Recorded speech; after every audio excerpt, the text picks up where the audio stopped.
Hello every one. നമ്മുടെ ഇന്നത്തെ guest Siju Mathew ആണ്. പലർക്കും കേട്ട് പരിചയമില്ലാത്തൊരു പേരായിരിക്കും സിജു മാത്യു എന്നുള്ളത്. പലർക്കും കേട്ട് പരിചയമില്ലാത്തൊരു ഫീൽഡിൽ നിന്ന് തന്നെയാണ് അദ്ദേഹം വന്നിരിക്കുന്നത്. അത് കാരണമായിരിക്കും ഫുട്ബോൾ ജേർണലിസം അഥവാ ഫുട്ബോൾ മീഡിയ എന്നുള്ളൊരു ഫീൽഡിൽ നിന്നാണ്. സിജു മുംബൈയിൽ സെറ്റിൽഡ് ആണ്. സിജുവിൻ്റെ കരിയർ പാത്ത് പറയുകയാണെങ്കിൽ ബാച്ചിലേഴ്സ് ഡിഗ്രി എടുത്തത് മാസ് മീഡിയയിലാണ്, ഫ്രം സോഫിയ കോളേജ് മുംബൈയിൽ നിന്ന് തന്നെയാണ്. അതിനുശേഷം ഫുട്ബോൾ റിപ്പോർട്ടറായിട്ട് കുറച്ചു കാലം വർക്ക് ചെയ്തിരുന്നു. പിന്നീട് സ്റ്റേഡിയം ഹോസ്റ്റ് MC ആയിട്ട് പല ഇന്റർനാഷണൽ മാച്ചുകൾക്കും ഇന്ത്യൻ നാഷണൽ ടീമിന്റെ മാച്ചുകൾക്ക് വരെ ഹോസ്റ്റ് ചെയ്തിട്ടുണ്ട്. അതിനുശേഷം സ്പോർട്സ് ജേർണലിസ്റ്റ് ആയിട്ട് പിന്നെയും TFG എന്നുള്ള ഒരു പ്ലാറ്റ്ഫോമിൽ വർക്ക് ചെയ്യുകയുണ്ടായി. അവിടെ ഒരുപാട് ടോക്ക് ഷോകൾ നടത്തിയിട്ടുണ്ട്. ഇന്ത്യൻ നാഷണൽ പ്ലേയേഴ്സിനെ, നമ്മുടെ IM വിജയൻ, അതുപോലെ ഗുർപ്രീത് സിംഗ് സന്ധു, ഇവരൊക്കെ ഇന്റർവ്യൂ ചെയ്തിട്ടുള്ള ഒരാളാണ്. പിന്നീട് അതിനുശേഷം ഇപ്പോൾ വർക്ക് ചെയ്യുന്നത് AIFC-യിലാണ്, association of Indian football coaches. അതിനോടൊപ്പം തന്നെ ഹ്യൂമൻസ് ഓഫ് ഇന്ത്യൻ ഫുട്ബോൾ എന്നുള്ള ഒരു ചാനൽ കൂടി കൊണ്ടുപോകുന്നുണ്ട്. So welcome Siju. Thank you. അതൊരു ഭയങ്കര ഇൻട്രൊഡക്ഷൻ ആയിപ്പോയി, പക്ഷെ thank you for that. Okay. So Siju മുംബൈയിലാണെന്ന് അറിയാം. സോ നമുക്കറിയാൻ ആഗ്രഹമുണ്ട്, കേരളവുമായിട്ടുള്ള ബന്ധം എന്താണ്, അതുപോലെ മലയാളം എങ്ങനെ പഠിച്ചു? എനിക്ക് തോന്നുന്നു ആ ഒരു ചോദ്യം ഒരു മലയാളിയോട് ചോദിക്കണോ? മലയാളം എങ്ങനെ പഠിച്ചു? പക്ഷെ എന്നാലും എനിക്ക് തോന്നുന്നു ഈ ഇന്റർവ്യൂ കേൾക്കുന്നവർ ചിലപ്പോ ആലോചിക്കുന്ന ഒരു ചോദ്യമായിരിക്കും, എങ്ങനെ മലയാളം പഠിച്ചു, അല്ലെ എവിടുന്ന് ഈ മലയാളം പഠിച്ചു എന്നുള്ളത്. ഞാൻ ജനിച്ചു വളർന്ന ബോംബെയിലാണ്. Parents from Kerala, so originally based from Kerala. പക്ഷെ സ്കൂളിംഗ്, കോളേജ്, വർക്ക്, എവറിഥിങ് ബോംബെയിലാണ്. മലയാളം എങ്ങനെ പഠിച്ചു? I think family we speak in Malayalam at home. Family, പിന്നെ ഫ്രണ്ട്സ് ആണെങ്കിൽ, അല്ലെ കസിൻസ് ആണെങ്കിൽ, പിന്നെ എനിക്ക് തോന്നുന്നു എല്ലാ മലയാളിയുടെ ലൈഫിൽ Malayalam movies must have done something watching dum growing up. So അപ്പോ എനിക്ക് അതിനും കുറച്ച് ക്രെഡിറ്റ് കൊടുക്കാം. ഓക്കെ. എന്തായാലും മലയാളം പഠിക്കുക എന്നുള്ളത് അത്ര എളുപ്പമല്ല, കേരളത്തിൽ ഇല്ലാതിരുന്നിട്ട് വരെ. സോ അതൊരു വലിയ കാര്യമാണ്. നമുക്ക് ഇപ്പോഴത്തെ പ്രൊജക്റ്റുകളെ പറ്റി, അതായത് നമ്മൾ പറഞ്ഞു ഹ്യൂമൻസ് ഓഫ് ഇന്ത്യൻ ഫുട്ബോൾ, അതുപോലെ association of Indian football coaches. So ഇതിനെ രണ്ടേയും പറ്റി ഒരു ബ്രീഫ്, ഒരു ഓവർവ്യൂ നമുക്കൊന്ന് നൽകാം. തീർച്ചയായും. Association of Indian football coaches, AIFC, I've been working for them ഒരു 2 വർഷമായി കാണും. ഇപ്പം 2018 ഞാൻ ജോയിൻ ചെയ്തത്. അപ്പോ അവിടുത്തെ റോൾ എന്താന്ന് വെച്ചാൽ, like you mention in the start, ഞാൻ ഫുട്ബോൾ മീഡിയമായിട്ടാണ് എൻ്റെ പ്രോബ്ലി എൻ്റെ എക്സ്പെർട്ടീസ്, എൻ്റെ സ്കിൽ. സോ മീഡിയ മാനേജറിന്റെ റോളായിട്ടാണ് AIFC-യിൽ. അപ്പോ typically media manager, as of now I'm the only full-time employee for AIFC. അപ്പോ മെയിൻലി എല്ലാ കാര്യം ചെയ്യും, പക്ഷേ the most interesting part is handling of social media across platforms, ഇപ്പം Twitter, Instagram, Facebook, YouTube, and also monitoring what content goes out on these platforms. അപ്പോ അതൊക്കെ. പിന്നെ ഉള്ള റോൾ എന്ന് വെച്ചാൽ AIFC കോഴ്സസ് ഓർഗനൈസ് ചെയ്യും. AIFF അല്ലെ AFC courses, we just help them organise it. അപ്പൊ അവിടെ ആണെങ്കിൽ ഓൺ ഫീൽഡ് എല്ലാ കാര്യങ്ങളും ചെയ്യണം. ഒരു അസിസ്റ്റന്റ് കോച്ചിങ് കോഴ്സസ്. അതെ, കോച്ചിങ് കോഴ്സസ്. അതെ. അപ്പൊ ഇതുവരെ I think we've done in Bombay, we've done grass root instructor course ചെയ്തിട്ടുണ്ട്, grass roots instructor refresher course ചെയ്തിട്ടുണ്ട്. പിന്നെ ലൈസൻസ്, അതായത് റീസെന്റ് ചെയ്ത് ലൈസൻസ്, AFC ലൈസൻസ് ചെയ്തിരുന്നു. അപ്പൊ അതിൽ വരുമ്പം ഓൺ ഫീൽഡ് എല്ലാം ഡ്യൂട്ടി എന്തൊക്കെ ഉണ്ടോ അതെല്ലാം ചെയ്യണം.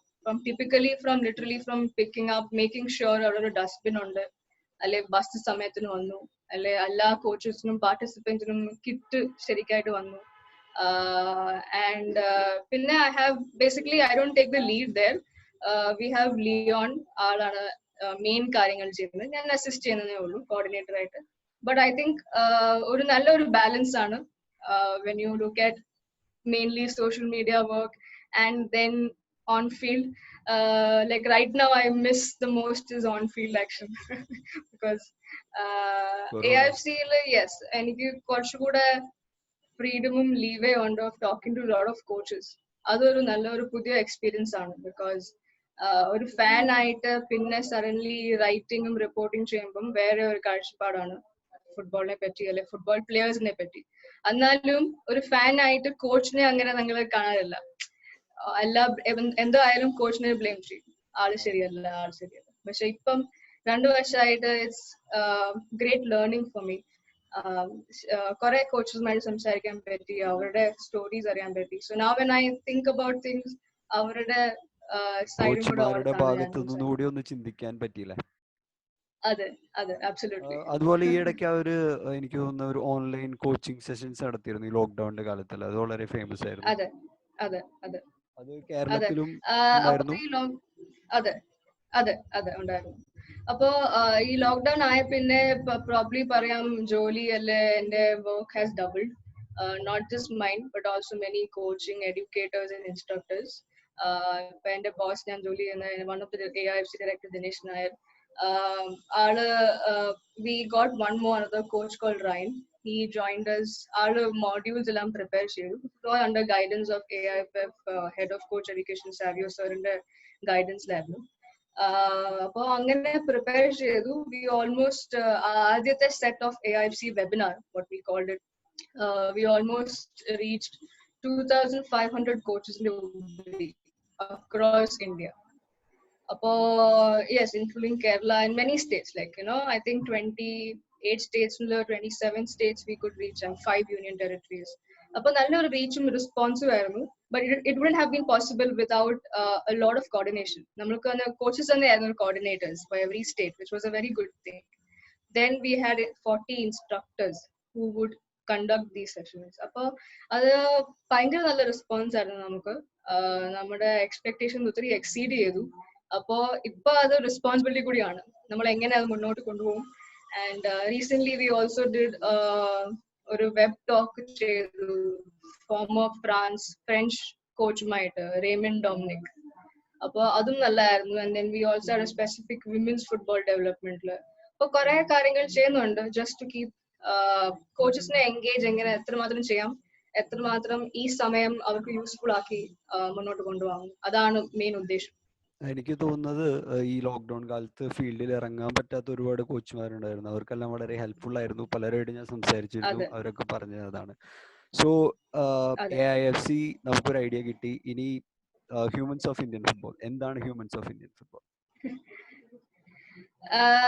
നമ്മളിപ്പോ എല്ലാരും ഒരു ഹ്യൂമൻസ് ഓഫ് ഇന്ത്യൻ ഫുട്ബോൾ. ഇപ്പം ജുവൽ ആണെങ്കിലും ഒരു സ്റ്റുഡന്റ് ആണ് ഇപ്പം സ്കിൽ നേഷനില്. അപ്പോൾ including you, we are all anyone and everyone who works in the field of Indian football or behind the scenes, we consider them as humans of Indian football. അപ്പോ concept കുറച്ച് borrowed ആണെങ്കിലും, because we already have something like humans of Bombay, humans of കേരളയും ഉണ്ട്, പിന്നെ humans of New York ഉണ്ട്. പക്ഷെ R aim, ഞാൻ മാത്രമല്ല, എന്നെ കൂടെ 3 പേരുണ്ട്, അജയ് മേനൻ, വിനയ് ധാരേശ്വരൻ, ആശുതോഷ് മിശ്ര. അപ്പൊ അവര് 3 പേര് they already work in an academy, football academy. So we knew each other, like Ajay and me knew each other because same industry la jolly ചെയ്യുന്നത്. അപ്പൊ അജയ് എന്നെ അപ്രോച്ച് ചെയ്ത് പറഞ്ഞു ഇങ്ങനെ ഒരു ഐഡിയ ഉണ്ട്, we would love to have you on board. ഞാൻ ഓർത്തു this is a good way to keep the journalist in me alive. Because ഞാൻ ജേർണലിസം ആയിട്ട്, ഫുട്ബോൾ ജേർണലിസ്റ്റ് ആയിട്ട് ആക്ച്വലി ജോലി ചെയ്തിരിക്കുന്നത് 2.5 വർഷവും. ഒരു ഫുൾ ടൈം റിപ്പോർട്ടർ, റൈറ്റർ, അത് ഫാൻ ഗരാജില്. പിന്നെ അത് കഴിഞ്ഞ് മീഡിയ മാനേജറിന്റെ റോളും അതിൽ പെടുന്നതാണ്, പക്ഷെ it's a more specific role. അപ്പോൾ humans of Indian football gives me that, keeps me going with sharing stories. കുറെ പേരെ പിന്നെയും മീറ്റ് ചെയ്യാൻ പറ്റും. So I love meeting new people, connects ഉണ്ടാക്കുക. For humans of Indian football is all about sharing stories of different kinds of humans working on field and off the field of Indian football. So അതെ, എനിക്ക് തോന്നുന്നത് ഫുട്ബോളിന്റെ കാര്യത്തിൽ പറയുകയാണെങ്കിൽ നമ്മൾ എപ്പോഴും കാണുന്നത് ഒന്നില്ലെങ്കിൽ പ്ലെയേഴ്സിനെ അല്ലെങ്കിൽ കോച്ചുമാറിനെ മാത്രമാണ് സ്ക്രീനിൽ കാണുന്നുള്ളൂ, ആൾക്കാരെ അറിയുന്നുള്ളൂ. അതിന് പിന്നിൽ പലരുടെയും ഒരുപാട് എഫേർട്സ് ഉണ്ട്. സോ അതൊന്നും ആരും കാണുന്നില്ല. അതുപോലെ അവിടെ ഉള്ള കരിയേഴ്സ് ഒന്നും ആർക്കും അധികം അറിയില്ല. സോ അതിലേക്കുള്ള ഒരു വെളിച്ചമായിട്ട് തന്നെ നമുക്ക്, എനിക്ക് തോന്നുന്നു പല കാര്യങ്ങളും ഞാൻ വീഡിയോസ് കണ്ടിരുന്നു. അപ്പൊ പല കാര്യങ്ങളും അതിൽ നമ്മൾ എന്താ ബാക്ക് റൂം ടോക്സ് എന്നൊക്കെ പറയില്ല, അതുപോലത്തെ പല കാര്യങ്ങളും നമുക്ക് കിട്ടിയിരുന്നു. സോ അതും വളരെ നന്നായിട്ട് തന്നെ പോട്ടെ. ഇനി നമുക്ക് വിഷയത്തിലേക്ക് വരാം. സോ ഡിഗ്രി കോഴ്സ് കഴിഞ്ഞു, മാസ് മീഡിയ ആയിരുന്നു കോഴ്സ്. അത് കഴിഞ്ഞിട്ട് ഫുട്ബോളിലേക്ക്, ഒരു ഫുട്ബോൾ ജേർണലിസ്റ്റ് അല്ലെങ്കിൽ ഒരു സ്പോർട്സ് ജേർണലിസ്റ്റ് എന്നുള്ള മേഖലയിലേക്ക് തിരിയാനുള്ള ഒരു കാരണം എന്താണ്? പാഷൻ കൊണ്ട് മാത്രം തിരിഞ്ഞതാണോ അതോ? അപ്പൊ ഈ തീരുമാനം ഞാൻ എടുത്തത് ബിഫോർ ഡൂയിങ് മാസ് മീഡിയ ആണ്. To keep it short, 10th കഴിഞ്ഞ് my batch had a long vacation. എന്റെ 10th സ്റ്റാൻഡേർഡ് കഴിഞ്ഞ് ഒരു 3-4 മാസം അവധി ഉണ്ടായിരുന്നു because of some issue going about അവർ സ്റ്റേറ്റ് ബോർഡും വേറെ ബോർഡും തമ്മിൽ കുറെ പ്രശ്നങ്ങൾ ഉണ്ടായിരുന്നു. അപ്പോൾ 4-5 മാസം അവധി ഉണ്ടായിരുന്നു. ആ സെയിം ഇയർ ആണ് world cup year 2010 South Africa, if I'm not wrong. അപ്പോ കുറെ മാച്ചസ് കണ്ടു. അങ്ങനെ എഴുതാൻ ഞാൻ എന്താ ചുമ്മാ ഇരിക്കുകയാണ് വീട്ടില്. അപ്പോ എഴുതാം, വാട്ട് എവർ ഐ സി, മാച്ചസിനെ പറ്റി അല്ലെ പ്ലേയേഴ്സിനെ പറ്റി അങ്ങനെ എഴുതാൻ തുടങ്ങി. എഴുതി വന്നപ്പോ 3-4 പേജൊക്കെ എഴുതുന്നത്. അപ്പൊ ഞാൻ തന്നെ വായിക്കാറില്ല അത്. പക്ഷെ അത് കഴിഞ്ഞ് ആ ഒരു പീരീഡ് തന്നെ ഞാൻ ഡിസൈഡ് ചെയ്തത്, അല്ലെ ഒരു റിസർച്ച് ചെയ്തു. അതുവരെ ഞാൻ ന്യൂസ് കാണാത്ത ആളാണ്, എനിക്ക് ന്യൂസ് ഇഷ്ടമല്ലായിരുന്നു. സ്പോർട്സ് ന്യൂസ് പേപ്പർ വായിച്ചാണെങ്കിലും ലാസ്റ്റിലെ 4 പേജ് വായിച്ച് അത്ര ഉള്ളായിരുന്നു. ഇപ്പോഴും അത് തന്നെയാണ്. ഇപ്പൊ ഞാൻ ന്യൂസ് പേപ്പർ കൊണ്ട് വായിക്കാറില്ല, എല്ലാം ഇപ്പൊ ഓൺലൈൻ ആയതുകൊണ്ട്. പിന്നെ അത് കഴിഞ്ഞ് കോളേജിൽ ജോയിൻ ചെയ്തു. 11th 12th കഴിഞ്ഞ് I got an idea also because of my cousin who did BMM, that's Bachelor in Mass Media. It's basically a course on 3 years degree course which gives you an idea of how the field works. It's not a major course. ഞാൻ masters in journalism ചെയ്തിട്ടില്ല. My basic is the mass media that I did. പിന്നെ ഞാൻ internship ചെയ്തു. So സ്പോർട്സിനോട് താല്പര്യം ആദ്യം മുതലേ ഉണ്ടായിരുന്നു. ചിലപ്പോഴേ എന്റെ പേരൻസിനോട് ചോദിക്കാറുണ്ട് എങ്ങനെ, because family ആരും അങ്ങനെ ഇല്ല. So I think credit probably God's blessing, one. Second, maybe the boys that I've grown up with, where I've grown up in my area. So അങ്ങനെ ആ ഫുട്ബോളോട് ഇൻട്രൊഡ്യൂസ് ആയതും പിന്നെ ഫുട്ബോളിനോട് താല്പര്യം വന്നതും അങ്ങനെ കോളേജിൽ കളിക്കുകയും ചെയ്തു ടീമിന് വേണ്ടി. പിന്നെ മനസ്സിലാക്കി ഫുട്ബോളിനെ പറ്റി എഴുതാം, അല്ലെ ഫുട്ബോൾ ജേർണലിസം സ്പെസിഫിക് ആയിട്ട് ചെയ്യാം. പിന്നെ എന്റെ ഇന്റേൺഷിപ്പ് ഞാൻ ചെയ്തത് 2014 ഹിന്ദുസ്ഥാൻ ടൈംസിന്റെ കൂടെ, മുംബൈയിൽ തന്നെ 2 മാസം. And again a blessing from God, because ഇന്റേൺസിന് അത്രയും അവർക്ക് വേണ്ടിയത് കിട്ടാറില്ല എപ്പോഴും. ലൈക്ക് അവരോട് പറയും നീ ഇത് ചെയ്യണം, നീ ഇത് തന്നെ ചെയ്യണം, ഒരു ചോയ്സ് ഇല്ല. പക്ഷെ എനിക്കൊരു ചോയ്സ് ആയിട്ടല്ല, പക്ഷെ ഒരു ബ്ലെസ്സിങ് ആയിട്ടാണ് ഞാൻ കാണുന്നത്. ബിക്കോസ് എനിക്ക് 2 days after working in the metro city section, I got the opportunity to work with the sports team at Hindustan Times for 2 months. That was also an introduction for me to Indian football, because in അതുവരെ Indian football follow ചെയ്യുന്നില്ലായിരുന്നു. എനിക്ക് അറിയത്തൂടില്ലായിരുന്നു I league ഉണ്ടായിരുന്നു. So MDFA introduce ആയി.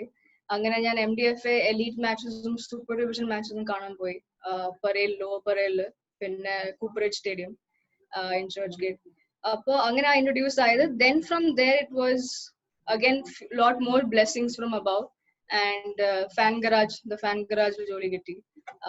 അങ്ങനെ it just built. So I always loved football. I wanted to work with in terms of sports. That was the aim. Journalism just came by as a chance that okay, I can do this and probably this is my skill. പിന്നെ അങ്ങനെയാണ് ഞാൻ മുന്നോട്ട് പോയത്. എനിക്ക് തോന്നുന്നത് football ഒരു പാഷനായി അല്ലെങ്കിൽ sports ഒരു പാഷനാണ്. സോ അതിലേക്ക് എത്താൻ തൻ്റെ ഒരു സ്കിൽ എന്നുള്ള രീതിയിലാണ് ജേർണലിസത്തിനെ ഉപയോഗിച്ചത്. എന്ത് തന്നെയായാലും കറക്റ്റ് സ്ഥലത്ത് തന്നെയാണ് എത്തിപ്പെട്ടതെന്ന് നമുക്ക് വിശ്വസിക്കാം. സോ ഈ ഇത്ര നാള് വർക്ക് ചെയ്തതിൽ നിന്നും നമ്മുടെ ഈ ഫുട്ബോൾ ജേർണലിസത്തിൽ അല്ലെങ്കിൽ സ്പോർട്സ് ജേർണലിസം അതിന് ഇന്ത്യയിലുള്ള സാധ്യതകൾ എത്രത്തോളമാണ്, അല്ലെങ്കിൽ അതിനെ നമുക്കൊരു ഫുൾ ടൈം പ്രൊഫഷനായിട്ട് കാണാനായിട്ട് കഴിയുമോ? ഇപ്പം എന്റെ കേസില് not as a journalist I've worked 2.5 years, but as a profession being in football media 5 years.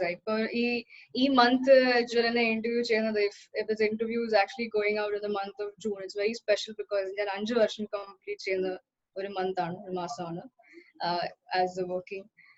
അപ്പോ to answer your question, yes, because I am not the first and I know I'm not the last, because we've had such senior journalists still working. പേരെടുക്കാണെങ്കിൽ കുറെ പേരുണ്ട്. ഇപ്പൊ കേരളത്തിലെ specifically എനിക്ക് പേരറിയില്ല. But I still know some of them who are still working, like Arun George ഉണ്ട്, Narayanan S ഉണ്ട്. ഇവരൊക്കെ എനിക്ക് അറിയാവുന്നത് ട്വിറ്ററിൽ ത്രൂ ആണ്. അവരെ ഇതുവരെ ഞാൻ മീറ്റ് ചെയ്തിട്ടില്ല. എനിക്ക് തോന്നുന്നു നാരായണനെ ഒരു പ്രാവശ്യം കണ്ടിട്ടുണ്ട് ഡ്യൂറിംഗ് കൊച്ചി വേൾഡ് കപ്പ്. പക്ഷെ അരുണിനെയോ others I have not met them yet. So we others, if you look at the other way around, we've had Debain Sen, we've had Sharda Ubra, we're under ESPN Lipam currently. പിന്നെ Calcutta is filled with journalists അല്ലേ. അപ്പോ I feel yes, what drives the person to get into this job is the love for the sport. Because if you're not very good or even decent at it, I don't know if you can make a living out of it full time. You know what I mean? But you can, because the passion drives you. എനിക്ക് And തോന്നുന്നത് Indian ഫുട്ബോളിൽ അല്ലെങ്കിൽ ഇന്ത്യയിൽ sports ജേർണലിസ്റ്റുകൾക്ക് ഇപ്പോഴും ഒരുപാട് തുറക്കാത്ത സാധ്യതകൾ ഉണ്ടെന്ന് തോന്നുന്നു. അതായത് എന്താ, ബോക്സുകൾ അല്ലാതെ ഔട്ട് ഓഫ് ദ ബോക്സ് ജോബുകൾ ഇഷ്ടം പോലെയുണ്ട്. പക്ഷെ ആരും അതിനായിട്ട് അത്ര പാഷനേറ്റ് ആയിട്ട് ഇറങ്ങാത്തത് കൊണ്ടായിരിക്കണം പലർക്കും അവിടെ എത്തിപ്പെടാത്തതെന്നായിരുന്നു. അതെ, അങ്ങനെയല്ല, കുറെ ഓപ്പർച്യൂണിറ്റീസ് ഉണ്ട്, especially today. Like if somebody is willing to wanting to write and report, എനിക്ക് തോന്നുന്നു കുറെ publications will take them. Issues of payment, issues of being dependent, or issues of credibility കാണും. But I think there are many also who do freelance. If probably someone will do something full time and does writing and reporting when they get time. അങ്ങനെയും ഉണ്ട്. But I feel ഇപ്പം ജുവൽ തന്നെയാണെങ്കിൽ sports management course ചെയ്യുന്നുണ്ട്. And there are many such opportunities for many who go out of India and do as well, and they come back and contribute. Appo engalum opportunities nu koravilla. It's just that people wanting to come out and pursue it. And I think yes, I mean I have been fine, if not great. But if you ask me, would I want to do something else? I don't think so. So ഒരുപാട് സാധ്യതകളുള്ള ഒരു മേഖലയാണ് football journalism അല്ലെങ്കിൽ sports journalism ഇന്ത്യയിൽ എന്ന് നമുക്ക് മനസ്സിലായി. ഇനി നമുക്ക് സ്റ്റേഡിയം ഹോസ്റ്റ് എന്നുള്ള ഒരു കടമയിലേക്ക് കടക്കാം. MC, അതായത് ഞാൻ ആദ്യം EMCW കണ്ടപ്പോൾ എനിക്ക് മനസ്സിലായില്ല. പിന്നെയാണ് MC, എന്തായിരുന്നു ഫുൾ ഫോം? സോറി, ഞാൻ പറഞ്ഞു. MC is എന്താണ്, it's actually master of ceremony. I mean MC is basically അതാണ്. Usually MCA നോക്കുന്നത് when wedding parties or reception parties നോക്കുമ്പോൾ ഒരു MC ഇല്ല, അത് രീതിയിലും കാണാം, അല്ലെങ്കിൽ ഒരു ഇവന്റ് ഹോസ്റ്റ് ചെയ്യുന്ന രീതിയിലും കാണാം. ഇവിടെ എനിക്ക് തോന്നുന്നു to be very simple, to keep it simple, stadium announcer. അതാണ് ബേസിക് ഒരു simple input, to put it in simple. So ആ ഒരു ജോലി അല്ലെങ്കിൽ ആ ഒരു സ്ഥാനം എന്നുള്ളത് നമുക്ക് പലർക്കും അറിയപ്പെടാത്ത ഒരു കാര്യമാണ്. സോ അതെന്താണ്, അല്ലെങ്കിൽ അതിനെന്തെങ്കിലും പ്രത്യേക കോഴ്സുകളായിട്ടുണ്ടോ, അല്ലെങ്കിൽ ഇപ്പോ ഒരു MC ആവാനായിട്ട് നമ്മൾ എന്താണ് ചെയ്യേണ്ടത്? Okay, honestly, ഞാൻ ജുവലിനോട് ക്വസ്റ്റ്യൻസ് എന്നോട് അയക്കാൻ പറഞ്ഞത് because I can prepare to talk in Malayalam. Like I know I'm not fully speaking, പക്ഷേ ക്വസ്റ്റ്യൻ നോക്കിയപ്പം എനിക്ക് ഒത്തിരി സന്തോഷമായി MC യെ പറ്റി ചോദിച്ചിട്ടുണ്ട്. Because that's something that I don't look at it. Okay, I've done MC. പക്ഷേ ഫസ്റ്റ്ലി ഞാൻ ചെറിയ ബാക്ക്ഗ്രൗണ്ട് തരാം. I have done no courses. I have done literally nothing. എൻ്റെ first gig എനിക്ക് കിട്ടിയത് was I was just pushed to it. So it was Intercontinental Cup in Mumbai 2018 where India won that. Andheri Sports Complex ലായിരുന്നു. അപ്പോ എൻ്റെ sir Dinesh sir I spoke about earlier, he is also the member of board of trustees working at the stadium. about tournament പറഞ്ഞു, I was not doing anything at that time. ഞാൻ TFG-യുടെ ജോലി വിട്ടിട്ടിരിക്കുകയാണ്. അപ്പോ ഈ tournament വന്നപ്പോൾ ഞാൻ എനിക്ക് എന്തെങ്കിലും role ഉണ്ടോ, അല്ലെങ്കിൽ മീഡിയ കോർഡിനേറ്റർ ആയിട്ട് എന്തെങ്കിലും ചെയ്യാൻ പറ്റുമോ എന്ന് ചോദിച്ചപ്പോൾ അത് പറഞ്ഞു വന്നോളൂ നമുക്ക് നോക്കാം. So I was also media coordinator, basically handling press during matches and post and pre, all of that. പിന്നെ അവൾ പറഞ്ഞു നീ പോഡ്കാസ്റ്റ് ഒക്കെ ചെയ്തിട്ടുണ്ടല്ലോ, അപ്പൊ നീ എംസിങ് എന്താ ചെയ്യാതെ? ഞാൻ പറഞ്ഞു എംസിങ് എന്താണ്? അനൗൺസിങ്, ലൈക്ക് വെൽക്കം ചെയ്യുക ആൾക്കാര്, പിന്നെ സ്റ്റാർട്ടിംഗ് ലിസ്റ്റ് വായിക്കുക through out the game.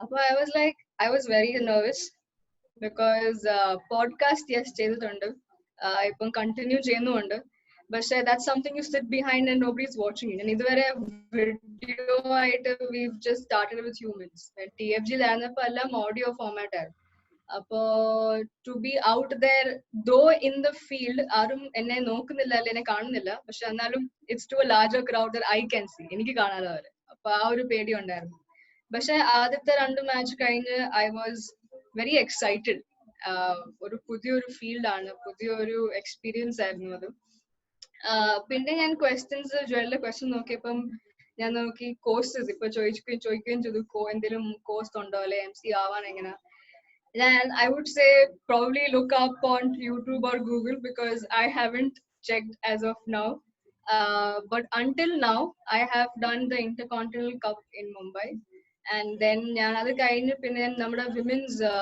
Try Nations ഉണ്ടായിരുന്നു under-17 അത് മുംബൈയിലായിരുന്നു അപ്പൊ അതിൽ ചെയ്തു പിന്നെ വെരി റീസെന്റ് ലോക്ക്ഡൌണിന് മുന്നേ ഇന്ത്യൻ ആരോസിന്റെ ടീം അല്ലേ I ലീഗില് they were playing in Mumbai അപ്പോ അവരുടെ മാച്ചസിൽ ചെയ്തിട്ടുണ്ട് 3 മാച്ചസിൽ അപ്പോ I think I met Jewel also for the അങ്ങനത്തെ ജോലി because you are working for the women's under-17 women's tournament and അപ്പൊ നല്ലൊരു എക്സ്പീരിയൻസ് ആണ് like I still forward I very much look forward to MC it's fun എനിക്ക് തോന്നുന്നത് ആ ഒരു ഭാഷയിൽ കുറച്ച് കോൺഫിഡൻസും അതുപോലെ തന്നെ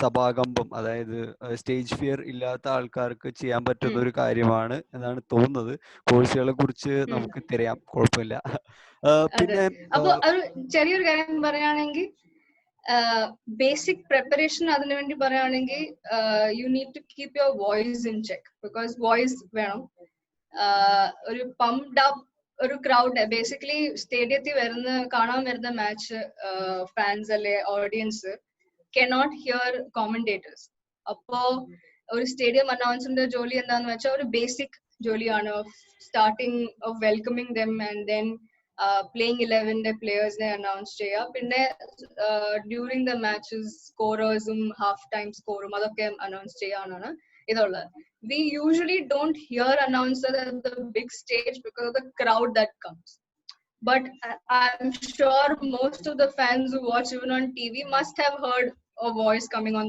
from the mic alle appo preparation wise voice keeping in check and secondly eniki problem ondunu thoniyadalle I had issues with pronouncing few names എന്നുവെച്ചാൽ ഇപ്പം ചൈനീസ് ടൈപ്പ് ടീമും അല്ലെ സ്വീഡനിലെ ടീമും ഒക്കെ വന്നപ്പം തായ്ലൻഡിൽ അവരുടെ പേരൊക്കെ ഭയങ്കര ടഫാണ് you can't get it right because of the accent and where the pronunciation is but I tried my best എങ്ങനെയാണെന്ന് വെച്ചാൽ before the match അവരുടെ ടീം മാനേജേഴ്സുമായിട്ട് ഞാൻ സംസാരിച്ചു അവരുടെ ഓഡിയോ ഞാൻ ലിസ്റ്റ് കാണിച്ചു they went through their names ഞാൻ അവരുടെ വോയിസ് റെക്കോർഡ് ചെയ്തു അപ്പൊ അതായിരുന്നു എന്റെ ഒരു practice okay how can I get the pronunciation at least closest to the right one അപ്പൊ ഒരു ബേസിക് പ്രിപ്പറേഷൻ വെച്ചാൽ this is what I do I have not spoken to a traditional or a professional MC but I'm sure എനിക്ക് തോന്നുന്നു ഏതൊരു ഞാൻ documentary കണ്ടപ്പം ഞാൻ കണ്ടു ഒരു life long MC I think one of the German clubs had and he's quite senior so I'm sure he would give people like them would give more inputs but like I said earlier ഇപ്പൊ information ഒരു കുറവില്ല യൂട്യൂബിലും ഗൂഗിളും ഒക്കെ കുറെ എന്തെങ്കിലുമൊക്കെ കാണും പിന്നീട് എനിക്ക് തോന്നുന്നത് ഇപ്പൊ ഒരു 4 വർഷത്തോളമായിട്ടുണ്ടാകും ഫുട്ബോൾ ഫീൽഡിൽ അല്ലെങ്കിൽ ഒരു സ്പോർട്സ് ഫീൽഡിൽ വർക്ക് ചെയ്യാൻ തുടങ്ങിയിട്ട് സോ ഇത്ര കാലത്തിനിടയ്ക്ക് ഒരു സ്ത്രീ എന്നുള്ള നിലയ്ക്ക് ഈ ഫീൽഡിൽ നിന്നും എന്തെങ്കിലും എന്താ പറയാ പ്രശ്നങ്ങൾ നേരിട്ടിട്ടുണ്ടോ അല്ലെങ്കിൽ ഈ സ്പോർട്സ് ജേർണലിസം ഫുട്ബോൾ ജേർണലിസത്തിലേക്ക് വരുന്ന സ്ത്രീകളോട് എന്താണ് പറയാനുള്ളത് ലൈക്ക് ഇത് എല്ലാവർക്കും ഉള്ള ഒരു ഫീൽഡ് ആണോ അതോ ഒരു പെർട്ടിക്കുലർ വിഭാഗത്തിന് മാത്രമുള്ള ഒരു ഫീൽഡ് ആയിട്ടാണോ തോന്നിയത്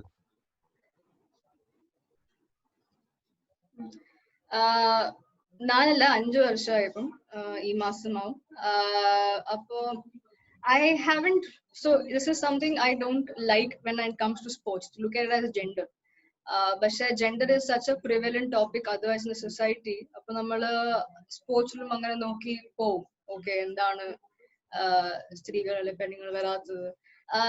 but for me purely it was me pursuing my passion. അതാണ് ഞാൻ, അത് കാരണമാണ് ഞാൻ ഈ ഫീൽഡിൽ വന്നതും. പിന്നെ I just discovered much more skills in me and which was A blessing from God. And അതിൽ ഞാൻ കുറെ it helped me a lot being on the job. Have I faced issues? To look at it, when I think of it, when people ask me such questions, maybe, I don't know, but I just look at it in a way that maybe the other person is better than me. Atre ullu. But opportunities undo choicha, yes, undu. Workplace safe aanulla adu enakku thonu it depends where you're working. So far wherever I have, it was very good. And in fact എനിക്ക് opportunities തരുമായിരുന്നു. Like I was ഒരു ഫ്രഷറിനെ podcast host ആയിട്ട് ഏൽപ്പിക്കുക എന്ന് വെച്ചാൽ അതൊരു വലിയൊരു responsibility ആണ്. അപ്പോൾ അതില് ഐ തിങ്ക് കുറെ I got opportunities, and in a way maybe it helps also because I'm the only girl. It helps in my favor. But we've had some amazing writers.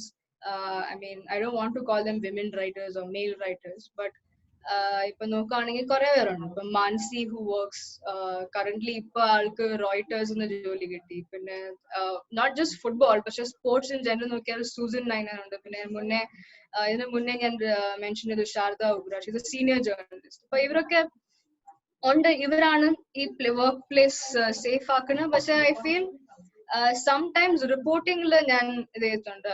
Like കൊച്ചിയിൽ world കപ്പിന്റെ സമയത്ത്, when I was under 17 world കപ്പിന്റെ സമയത്ത്, I was accompanied with a fellow journalist who works for First Post, Amit എന്ന് പറഞ്ഞ. He was great help for me because ഞാനിപ്പോ ചിന്തിക്കുകയാണെങ്കിൽ ഞാൻ രാത്രി 12 മണിക്ക് കൊച്ചി റോഡില് നടക്കുമെന്ന് എനിക്കറിയില്ല. I don't think so.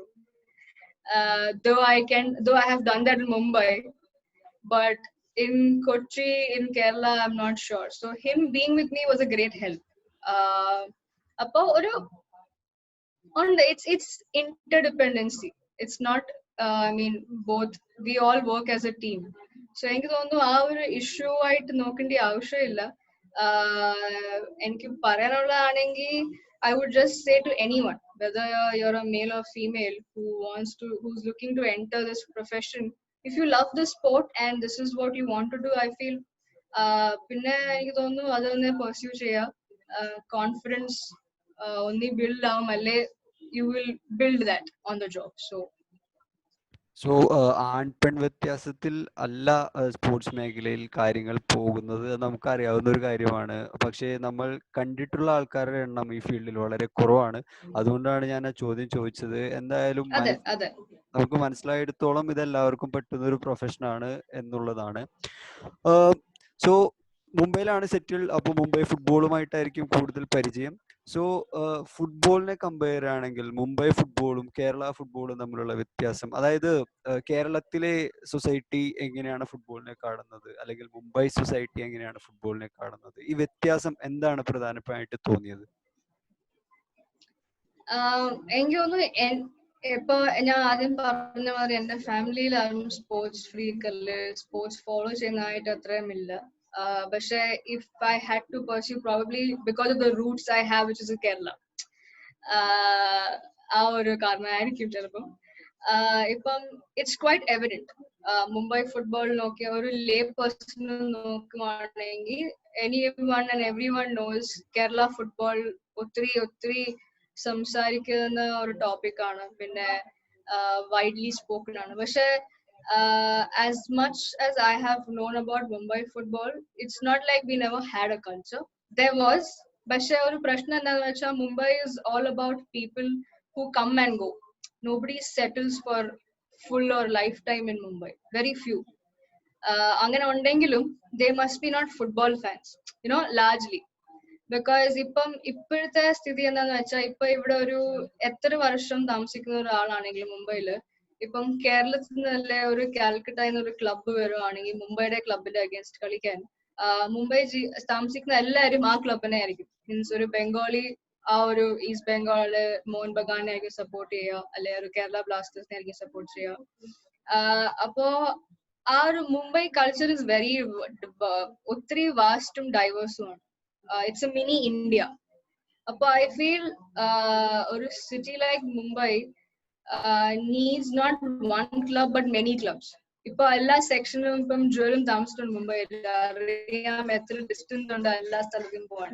ഇപ്പൊ ഞാൻ താമസിക്കുന്ന ഏരിയയിൽ ഐ ഫീൽ ഈ ഭാഗത്തൊരു ക്ലബും, പിന്നെ കൂപ്പറേജ് ആ സൈഡ് ആ ഭാഗത്തൊരു ക്ലബും, പിന്നെ ന്യൂ ബോംബെ സൈഡിൽ ഒരു ക്ലബും, അങ്ങനെ ഒരു ക്ലബ്ബ് അത്രയും 4-5 ക്ലബ്ബ് ടോപ്പ് ലെവലിൽ കളിക്കുകയാണെങ്കിൽ മാത്രമേ എനിക്ക് തോന്നുന്നു ആ ഒരു കൾച്ചറും ആ ഒരു ബോണ്ടിങ്ങും ഫിൽ ആകും. ബിക്കോസ് ഒരാളോട് ചോദിക്കുകയാണെങ്കിൽ മലാടി താമസിക്കുന്ന ഒരാള് എല്ലാ ചോദിക്കുകയാണെങ്കിൽ പിന്നെയും കുഴപ്പമില്ല. ആദ്യമൊക്കെ കളി DY പാട്ടിലായിരുന്നു, അത് നെഹ്റുവിലാണ്.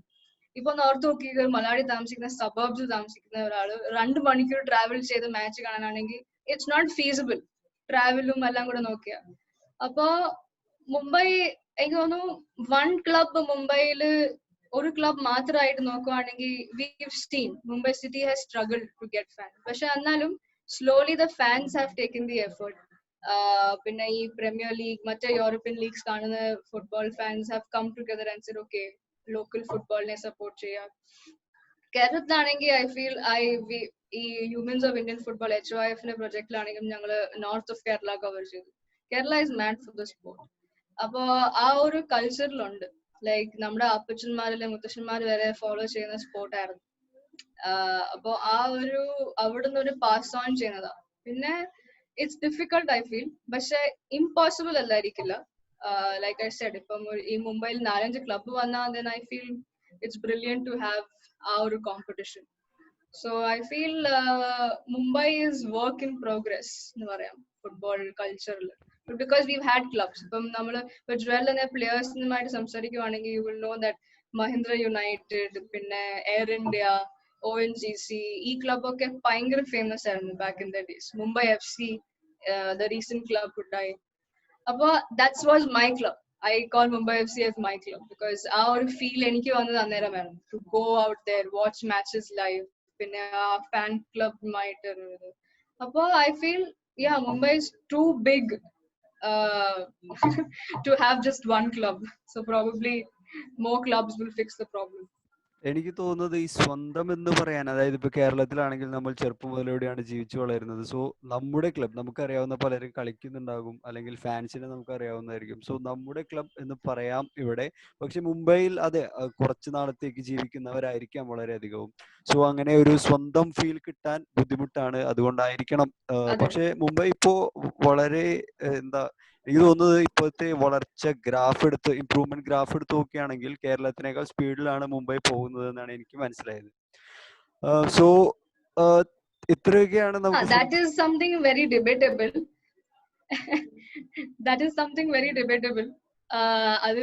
അതിലിപ്പം കടക്കുകയാണെങ്കിൽ ഈ ഷോ അല്ലെ എപ്പിസോഡ് ഒത്തിരി നേരത്തേക്ക് പോണ്ടി വരും. പക്ഷേ that's quite debatable. Okay, so നമുക്ക് അറിയാനുള്ള കാര്യങ്ങളെല്ലാം കിട്ടി. Thank you Siju for the time. So എന്താ ഒരുപാട് നാള് ഇനിയും ഫുട്ബോളിൽ തന്നെ ജീവിക്കാൻ, പാഷൻ ഫോളോ ചെയ്യാൻ പറ്റട്ടെ. ഇന്ത്യൻ ഫുട്ബോളിന് സിജുവിനെ കൊണ്ട് ഒരുപാട് ഉപകാരങ്ങൾ ഉണ്ടാവട്ടെ. തിരിച്ചും കേരളത്തിലേക്ക് വരാൻ പറ്റുമ്പോഴൊക്കെ വരിക. നല്ല സ്ഥലമാണ്, അറിയാം. So that's it. പിന്നെ ഹ്യൂമൻസ് ഓഫ് ഇന്ത്യൻ ഫുട്ബോൾ വളരെ നല്ലൊരു എഫേർട്ടാണ്. സോ അതുമായിട്ട് മുന്നോട്ട് പോവുക. AFC വളരട്ടെ. So that's it. Thank you Siju for the time. Thank you so much. I'm hoping ഞാൻ മെജോറിറ്റി ഞാൻ മലയാളത്തിൽ സംസാരിച്ചു എന്ന് ഓർക്കുന്നു, വിചാരിക്കുന്നു. പക്ഷേ എക്സ്ക്യൂസ് മീ ഫോർ ദാറ്റ്. നമുക്കറിയാം, കുഴപ്പമില്ല. So that's it. Thank you Siju. Thank you. Bye.